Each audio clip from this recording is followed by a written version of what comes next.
The following program was produced by students at the Brian Lamb School of Communication at Purdue University.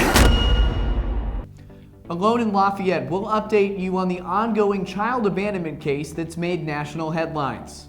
Looking to learn where you can find half-off appetizers? New to Purdue, a program to help students be financially aware. We will show you the next steps to being a boiler on a budget. So we just got in the car and drove from Annapolis, and here we are. Purdue homecoming was truly out of this world. We'll show you how NASA astronauts capped off the 150 Years of Giant Leaps celebration. Now, someone who may not have been to space but sure knows a lot about the world. Purdue's final 150th celebration also brought in former Secretary of State Condoleezza Rice. We tell you what she had to say to Purdue students. Fast Track News begins right now.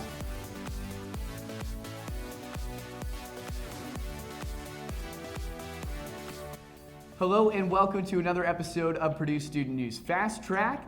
This week we're joining you from the Jedi Room, also known as the Vision Conference Room Center, right here at Bering Hall. I'm JD Arland.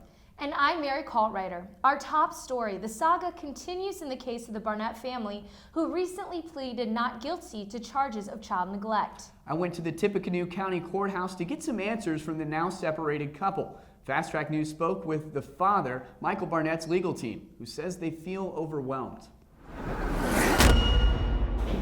To say they were shocked would be an understatement. They are still bewildered as to why they're even placed in this position. Michael and Christine Barnett pleaded not guilty in their child neglect case in late September. The couple is accused of leaving an adopted Ukrainian girl in Lafayette and then moving to Canada without her. But the Barnetts claim she was no child at all. And Michael talked about her disturbing intentions on the Dr. Oz show. The first time she tried to poison her. One day Natalia was being smiley and happy and I want to be a part of the family, and she decides that she's going to help do the dishes. Christine's got her coffee mug sitting on the table. She's happy that she's being a part of the family.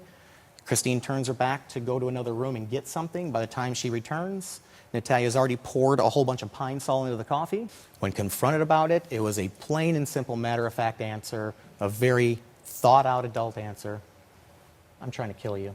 Christine Barnett has since requested to return home to Florida, something she wouldn't be able to do until the trial. Michael Barnett requested his address be redacted from public record, citing a safety concern. The Barnetts believe they're the victims in this case. I think it is clear from the discovery that we, an investigation we have conducted, it is clear in our mind that they are in fact the victims of a fraud or ruse perpetrated upon them back when they were first requested to adopt this individual that was alleged to have been a child, when in fact she was not.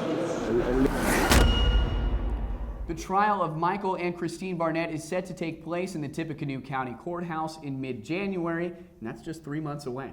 Fast Track News will continue its coverage of this case as the story develops.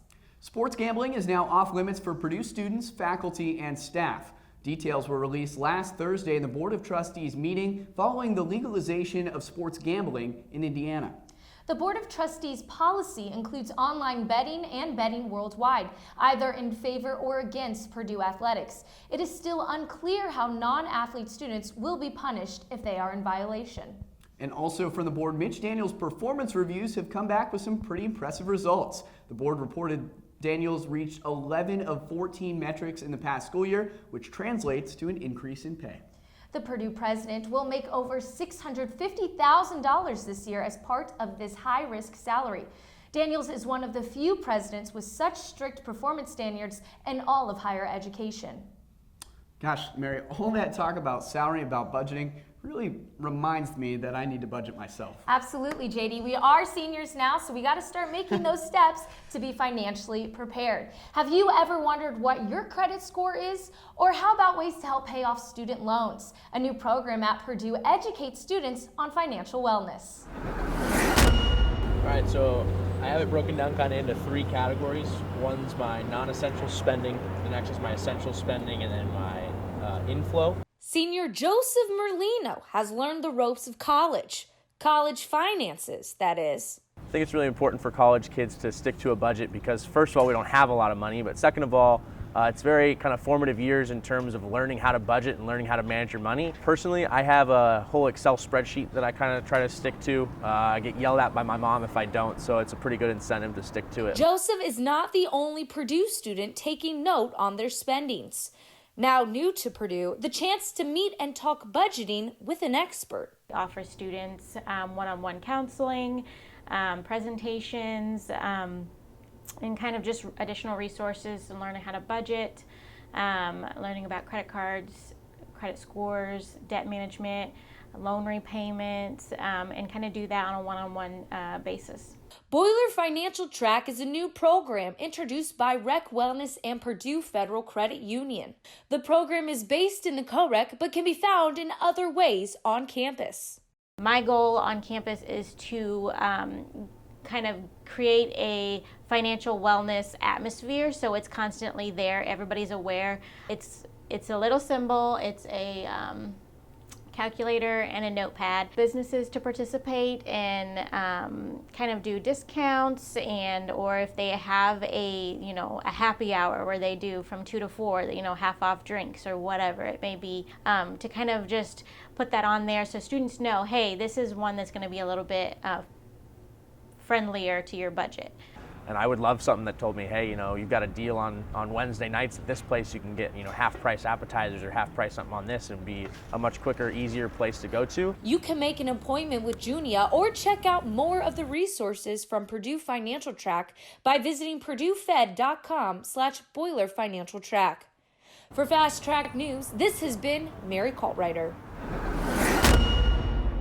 One thing that Junia mentioned to me, JD, is that finances, they don't go away. These skills she's developing in students will be able to help them even beyond Purdue.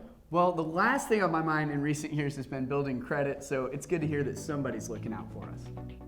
Coming up, the homecoming event that was out of this world. And just ahead, we'll show you how students are preparing for next year outside the classroom.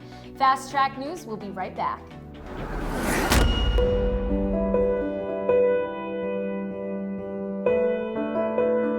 So the Brian Lamb School of Communication has a long tradition as a department of communication originally, so well over 100-year tradition.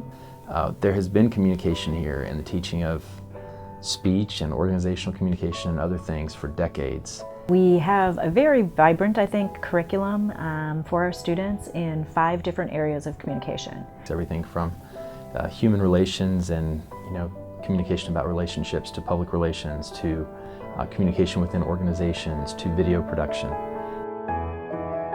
I think we attract really a variety of students who are interested in learning about communication skills, but then also being able to use those skills in a variety of settings. Students have a lot of chances to get real, practical, applied experience, hands-on learning.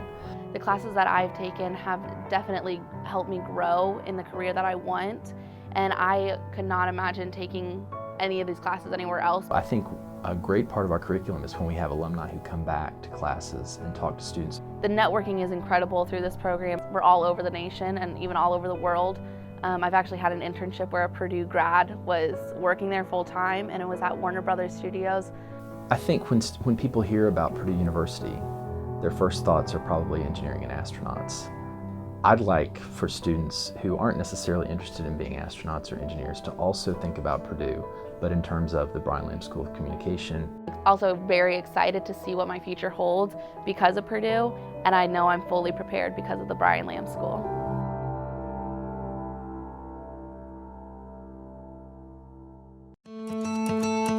Being involved in the 3-year program at Purdue made it easier to say to myself I could get done in 3 years.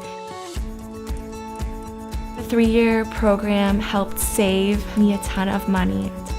Not completing my 4th year, I would save around $30,000. It will give you an advantage, if anything. Doing the 3-year program at Purdue has shown me that I have motivation to do whatever it takes to get my degree.